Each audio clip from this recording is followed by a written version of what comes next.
Lady Sea Squatchers here. I've got a couple guests. It's Rory and his lovely wife Lynn, and they're going to tell us some experiences they had. These experiences started off on Friday, March 24th, 2017. There's Rory and Lynn. Hi. Hi. Okay.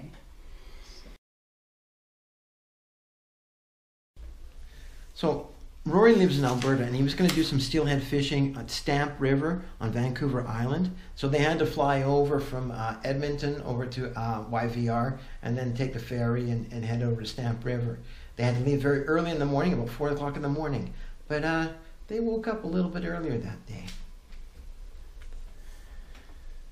We'd been up late packing to do our fishing trip, and of course you're always worried about this and that. So we're in bed later than we thought, maybe midnight 1. And I was just like deep asleep, and so was Lynn, and then trust me, when she falls asleep, she does not wake up. So I think I must have been dreaming when I heard this. And I woke up right away. Lynn never wakes up right away, but she woke up. I'm like, okay, I'll let you take it from there. Yeah. So I woke up. We're both awake, which is rare because, like I say, she sleeps soundly. But I swear to God, I heard it was somebody pounding on my front door very hard. And then you got up. Woke me up from a dead sleep. You got up, opened the window, Okay. and then you asked me. I said, baby, did you hear that or something? Yeah. You asked me if I heard the sound, like Yeah. a big 3 times. I said, yeah. So I looked outside all my front yard, right near the front door, and not a thing, no shadows, no people running away. So I grabbed my house coat, went outside. Did I say anything before that too? Before I left the bedroom? Like I was freaked out. I thought somebody was at my door trying to get in for some reason, and so I went to the front door. I opened it, right? Yeah. Looked outside again, like thinking that maybe if somebody that wanted to bang on the door that hard would still be there. I went to the back door, looked outside of the back, so there was nothing, no one, no person, no anything. And yeah, so I came back to bed. And I think that was about it. So what happened was they had to get up about 4 in the morning, and Rory actually wasn't able to fall asleep in the meantime.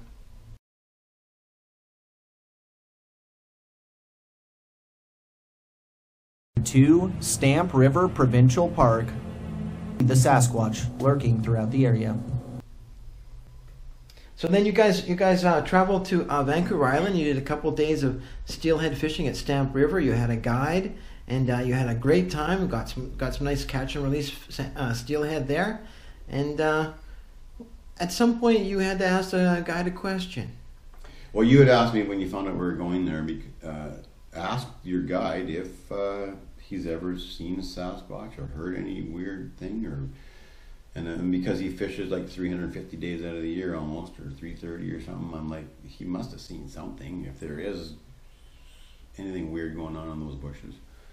And I know I lived there, and there was bears and stuff that you would see sometimes, hopefully on the other side of the river. And so at the end of the day of fishing, which was a wonderful day, I decided, okay, I'll ask him. I felt a little awkward because at this point I was still a little bit somewhat skeptical about the existence of Sasquatches or anything extraterrestrial. Anyway, I asked him the question that, have you seen any signs or anything to do with a Sasquatch in all your days of being on this river? Because you're in the middle of nowhere. It's just like beautiful, serene nature. And I'm sure he must have seen something if there was something in there. So I asked him, did you ever see anything about a Sasquatch or hear anything or see anything weird? Because I know there's bears there and that you see, but there's obvious difference between the two. So no sooner had I asked him that question, he's like, no, no, never seen anything like that. There was a blood-curdling scream off into the woods not far from there. But I looked up, it was all straight up cliff on the edge of the river, nowhere, because sometimes there's guys fishing, but it's not usually women out there fishing, it's mostly men, but at that point there was a really hard access from where I heard the scream, and it was definitely like a female scream. It was like a woman getting attacked or murdered or something. And Did the guide say anything? oh, and so I said, what would make that kind of noise? And he's like, I don't know. It's not a bear or a deer or a moose or something, you know. So or a cougar even. It was more of a woman's scream. I'm like, and so I immediately thought of a young girl is what it sounded like to me. A young girl, and I'm like, I don't think there's any young girls up there on the cliff there. There's one guy that we saw fishing at one point, but no young girls traipsing around the cliff area there on the side of the river. And so once I figured out, well, it's probably not a young girl, then maybe it's a woman or something. So anyway, we've just been kind of conflicted since then actually what it was. But according to the guide, he'd never heard anything like that, and he'd never even had, in all his 25 years of fishing there, even had a sign of a Sasquatch. And no sooner did I get the words out of my mouth of asking the question, we heard this crazy scream, and I used to live with it for 3 years. I never heard a scream ever on the side of the river, let alone right after I asked a question about this thing that I yeah, as soon as I said Sasquatch on this river or something, we heard this scream, and I immediately looked up. I'm like, how's a young girl up there in the, you know, what was my first thought, like, so it must have sounded like a young girl screaming to me. Anyway, that's kind of what happened. And you heard it too, Lynn. Yeah. And there was the guide who heard it, and actually my brother was there too. And so your my brother brother, Jeff heard it too. My brother heard it. Okay. I'm not Thank sure you. On the Monday, Rory came to visit me here at my place, and you can see here in my kitchen area, I've got lots of photos on the walls here, just to show you. I got all these photos here. Here's a buddy of mine there, Gord. The 4-leaf clovers and stuff like that. There's Brandon, Squatcher Brandon. And I was sitting here at the table with you guys, just like we're doing now. That was on that Sunday. That was it was the Monday, March 27th. Yeah, because we fished the last day of the and we were all talking excitedly. I had showed them some of my videos on the computer there. And well, yeah, we came for a visit, and I've never seen much of his pictures or anything like that. But Brandon's dad, Gord, is a good friend of mine, as well as Brandon. But anyway, and we were relating a story. We were looking at pictures on the wall, basically, and of course I was interested in the one with Gord. Right. So we were sitting here, and I was relating a story that happened to Gord, and I'm going to get Gord to explain that in his own words. Which I'd never heard before, so I was interested in the story.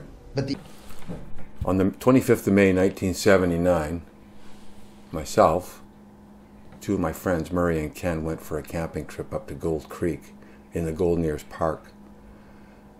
Murray knew of a great spot. We had to cross the creek, wading up our pants to get across to go get there, but we wanted it because we could be alone and talk freely and not worry about getting harangued by the rangers.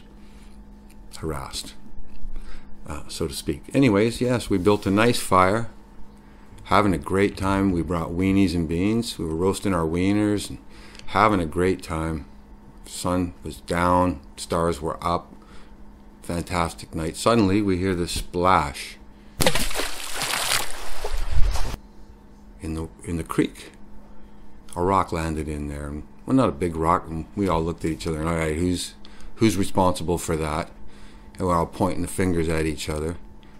We all then realized that none of us had done it, and we thought, oh well, whatever, it slipped and fell in. Although there was no tumbling rocks you could hear in the background, as you do when the bank erodes a little. So anyways, about 20 minutes later, there was another rock. It sounded like a larger rock, and it sounded like it landed in deeper water at the same time. And again, we started pointing fingers at one another and laughing. But at any rate, we dismissed it. We looked around. There was no signs of anything anywhere. So we were getting a little nervous, but we stayed up. But it was certainly on all of our minds the whole time. I know that. Murray and Ken would testify to it too. I haven't seen Murray in about 40 years, but anyways, no, 30 years, pardon me. Just shortly after we settled back to our fire, there was a third splash, and it was loud, and it didn't tumble from anywhere. It landed right in the deepest part of the pool, and it just went kersplash.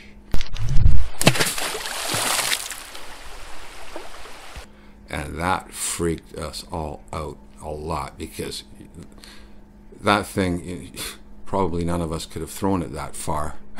So it eliminated all of us. And we went to bed with one eye open that night. I know that, for whatever that noise could have been created by. And the creek had risen significantly as it had started to rain that night, and just torrential rain the whole night long. The water was about 4 inches above our knee, where it was just about 3 inches below our knees when we got to the campsite. Getting back was treacherous. The water was quite swift. So I don't think anybody else would have been out there pulling any pranks on us. And You were in Golden Ears Park? Golden Ears Park, about 2 kilometers north of the parking lot at Gold Creek, and across the river, and maybe another half a kilometer northwest.